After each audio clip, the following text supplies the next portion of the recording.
Sugar ఉన్న వాళ్ళకు అంగస్తంభన problem అసలు ఎందుకు వస్తుంది? ప్రతి ఒక్కరికి వస్తుందా? అంటే ఇంతవరకు నేను మంచిగుండే ఇప్పుడు నాకు షుగర్ వచ్చింది సార్. షుగర్ వచ్చిన తర్వాత అంగం గట్టి పడుతుంది అని చెప్తారు. చాలామంది ఏమంటారంటే అసలు షుగర్ నార్మల్ ఉంటుంది సార్, అయినా అంగం గట్టి పడట్లేదు అంటుంది. దీనికి లింక్ ఏంటి?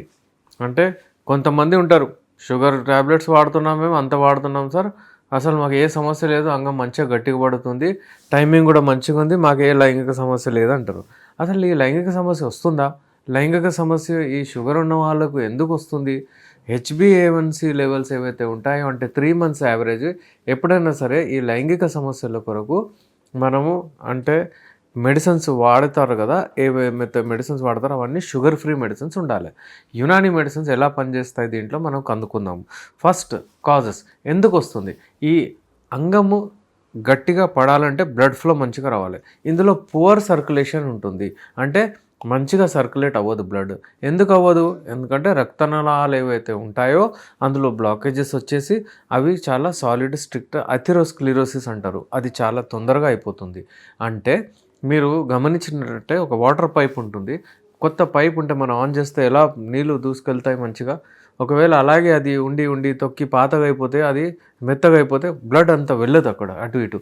అలాగే ఈ పైపులు ఏవైతే ఉంటాయో, రక్తనాళాలు ఏవైతే ఉన్నాయో, దేవుడు ఏదైతే అంటే ఎలా సృష్టించారంటే చాలా అంటే నీట్గా ఉంటాయి. అవి బ్లూ కలర్లు మీకు కనిపిస్తాయి చూడండి, మీరు చూస్తే ఎవరైతే కొంచెం తెల్లగా ఉంటారో అందులో నుంచి బ్లడ్ దూసుకెళ్తుంది, మంచిగా వెళ్తుంది.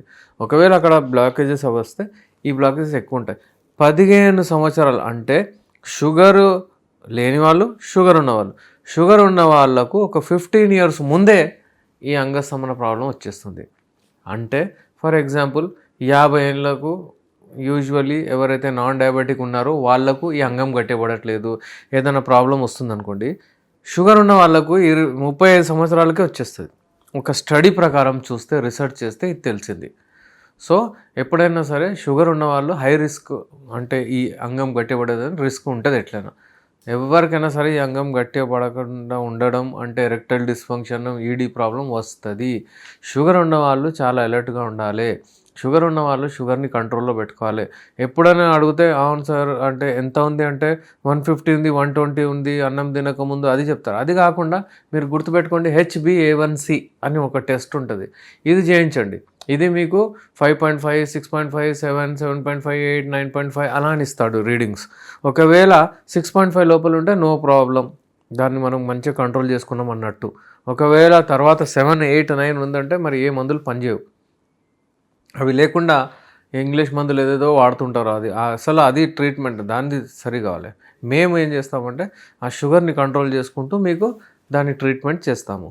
ఇప్పుడు షుగర్ ఉన్న వాళ్ళకు బ్లడ్ అంటే ఫస్ట్ ఏంటంటే పువర్ సర్క్యులేషన్, బ్లడ్ మంచిగా పోదు, రక్తనాళాలు వాస్కులర్ హెల్త్ మంచిగా ఉండదు, అవి బ్లడ్ వెజల్స్ చెడైపోతాయి. ఓకేనా. సెకండ్ వచ్చేసి ఏముంటుందంటే నరాలు, అంటే ఏదైతే సంకేతాలు తీసుకొస్తాయో మీ బ్రెయిన్ నుంచి మీ అంగం దగ్గరికి, అవి కూడా డ్యామేజ్ అయిపోతాయి, అవి కూడా అక్కడ అంత హెల్దీగా ఉండవు. అంటే ఫర్ ఎగ్జాంపుల్ అరికాళ్ళలో నొప్పులు, మంటలు ఇవన్నీ వస్తాయి చూడండి. ఎందుకంటే నర్వైన్ హెల్త్ మంచిగా ఉండదు, అంటే ఆ నర్వ్స్ ఏవైతే ఉంటాయో అవి కొంచెం హెల్దీగా ఉండవు, అక్కడ డ్యామేజ్ అవుతాయి అన్నమాట. అలాగే ఈ సంకేతాలు తీసుకెళ్లే నర్వ్స్ కూడా డ్యామేజ్ అవుతాయి. అందుకే షుగర్ ఉన్న వాళ్ళకు ఏవైతే రక్తనాళాలు కూడా ఇదవుతాయి, ఈ నర్వ్స్ కూడా చాలా అంటే దెబ్బతింటాయి అన్నమాట. అలాగే హార్మోనల్ ఇంబ్యాలెన్స్ కూడా ఉంటుంది. హార్మోనల్ ఇంబ్యాలెన్స్ అంటే టెస్టోస్టెరాన్ లెవెల్స్ తగ్గిపోతాయి, కింద మీద అవుతాయి, దానివలన కూడా చాలా ఇబ్బంది అవుతుంది చాలామందికి. హార్మోన్స్ ఎప్పుడైనా సరే ఇంటాక్ట్ ఉండాలి, హార్మోనల్ ఇంబ్యాలెన్స్ ఉండకూడదు. సో డయాబెటీస్ వలన, షుగర్ వలన ఎవరికైతే ఉందో వాళ్ళకు హార్మోనల్ ఇంబ్యాలెన్స్ కూడా అవుతుంది. సో ఇవన్నీ చిన్న చిన్న కారణాలు ఉన్నాయి. వీటిని తొలగించుకుంటూ, షుగర్ని కంట్రోల్ చేసుకుంటూ, మీ బ్లడ్ సర్క్యులేషన్ని మంచిగా చేస్తూ, మీకు అంటే టాక్సిన్స్ మీ బాడీలో ఏవైతే ఉన్నాయో అవన్నీ దూరం చేసి, మీకు ఒకవేళ కార్టిజాన్ లెవెల్స్ ఎక్కువైపోయాయి, స్ట్రెస్, యాంగ్జైటీ ఎక్కువ ఉందంటే కొంచెం ఎక్సర్సైజ్ చేయండి, అంటే యాక్టివిటీ పెట్టండి, మూమెంట్ ఇవ్వండి. మీ బాడీకి యాక్టివిటీలోనే మీకు అంటే హెల్తీ ఉండొచ్చు. మీరు ఒకటే జగలు కూర్చొని ఉంటే ఇబ్బంది అవుతుంది. ఇవాళ రేపు ఏదైతే పని చేస్తున్నారో పెద్ద పెద్ద ఇంజనీర్స్ కానివ్వండి, డాక్టర్స్, సాఫ్ట్వేర్ ఎంప్లాయీలు అందరూ ఒకటే జగలో కూర్చోవడం వలన వాళ్ళకి ఇబ్బంది అవుతుంది. సర్క్యులేషన్ పోవట్లేదు. టైట్ అండర్ గార్మెంట్స్ వేసుకుంటున్నారు. నా దగ్గర ఒక పేషెంట్ వచ్చారు. ఏమంటున్నారంటే నాకు వెరికోసిల్ సర్జరీ అయింది సార్. ఎందుకు అంటే అది ఈ ఒక సర్జరీ అయిన తర్వాత ఇప్పుడు అంగం అంతా గట్టి పడట్లేదు, ఎరెక్షన్ ప్రాబ్లం వస్తుంది. చూస్తే టైట్ అండర్ గ్రామ్స్ వేసుకుంటున్నారు. అని నేను అదే చెప్పాను, అలా వేసుకోవద్దు. ఎందుకంటే సర్క్యులేషన్ని మీరు ఆపుతున్నారు. ఫర్ ఎగ్జాంపుల్ ఇప్పుడు చెయ్యి ఉంది, నేను అంతా ఏళ్ళు అది ఇది అంతా మూమెంట్ చేస్తున్నాను, కానీ ఇక్కడ కట్టేస్తే ఇక్కడ నుంచి బ్లడ్ రాకపోతే ఇది పనిచేయదు. సో అలాగే మీరు టైట్ అండర్ గ్రామ్స్ వేసుకుంటే కూడా ప్రాబ్లం అవుతుంది. షుగర్ ఉన్న వాళ్ళు కొంచెం లూజ్ అండర్ గ్రామ్స్ వేసుకోండి. అందరూ వేసుకుంటే బాగానే ఉంటుంది.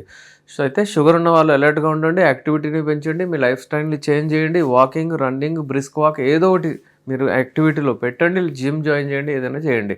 ఇంకా మీరు డైట్ కూడా మంచిగా తీసుకోవాలి. పిజ్జాలు, బర్గర్లు, ఇవి మందు తాగడం, స్మోకింగ్ ఇవన్నీ ఆపండి. హెల్తీగా ఉండండి. Unani medicines best. మీకు ఒకవేళ మంచిగా అంటే షుగర్ కంట్రోల్ చేసుకుంటూ మీ అంగాన్ని గట్టిగా చేసుకోవాలి, ఈ ఎరెక్టైల్ డిస్ఫంక్షన్తో దూరం ఉండాలంటే. నేను మీ డాక్టర్ ఎస్ఆర్ రెహమాన్, ఎండి యునాని, నాంపల్లి, హైదరాబాద్ నుంచి.